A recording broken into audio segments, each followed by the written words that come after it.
नमस्कार। आज के वीडियो में हम बात करेंगे पानीपत के प्रथम युद्ध की, जो कि 1526 ईस्वी में इब्राहिम लोदी और बाबर के बीच हुआ था।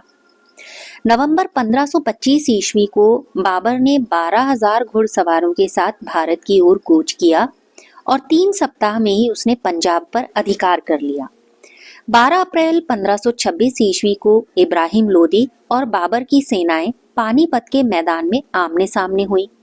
इब्राहिम लोदी के पास 1 लाख सैनिक और 1,000 हाथी थे। कुछ विद्वानों की राय है कि इब्राहिम की सेना में एक बड़ी संख्या सेवकों की थी और वास्तव में युद्ध लड़ने वाले सिपाहियों की संख्या इतनी नहीं थी जितना तुजुक बाबरी में उल्लेख किया गया है। दूसरी ओर बाबर के पास केवल 12,000 सैनिक ही नहीं थे, बल्कि उसके साथ उन सरदारों की सेना भी थी जिन्होंने पंजाब में उसकी अधीनता स्वीकार कर ली थी।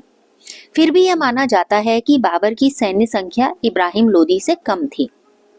बाबर ने युद्ध में तुलुगमा रण पद्धति को अपनाया। उसने सेना के एक अंश को रिजर्व सेना के रूप में पानीपत में टिका दिया।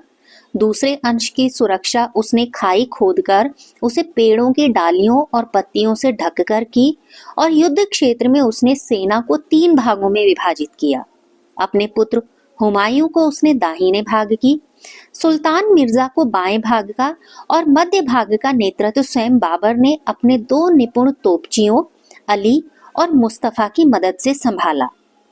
उसने अपनी सेना के सामने 700 बैलगाड़ियों की सुरक्षात्मक दीवार बना ली और हर 2 गाड़ियों के बीच में कच्ची ईंटों की दीवार बनाई, जिन पर सिपाही तोपें रखकर गोले बरसा सकें।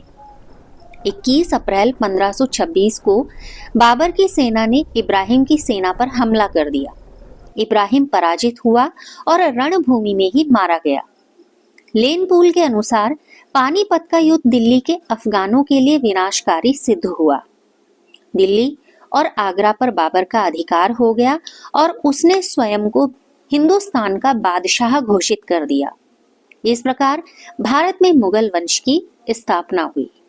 एस जफर के अनुसार पानीपत की पहली लड़ाई ने भारतीय इतिहास में एक नए युग का सूत्रपात किया। अपार धन बाबर के हाथ लगा, जिसे उसने अपने सैनिकों में बांट दिया।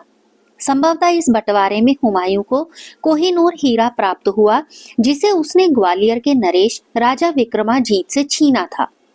भारत विजय के उपलक्ष्य में बाबर ने प्रत्येक काबुल निवासी को एक एक चांदी के सिक्के उपहार दिए। उसकी इस उदारता के कारण उसे कलंदर की उपाधि दी गई।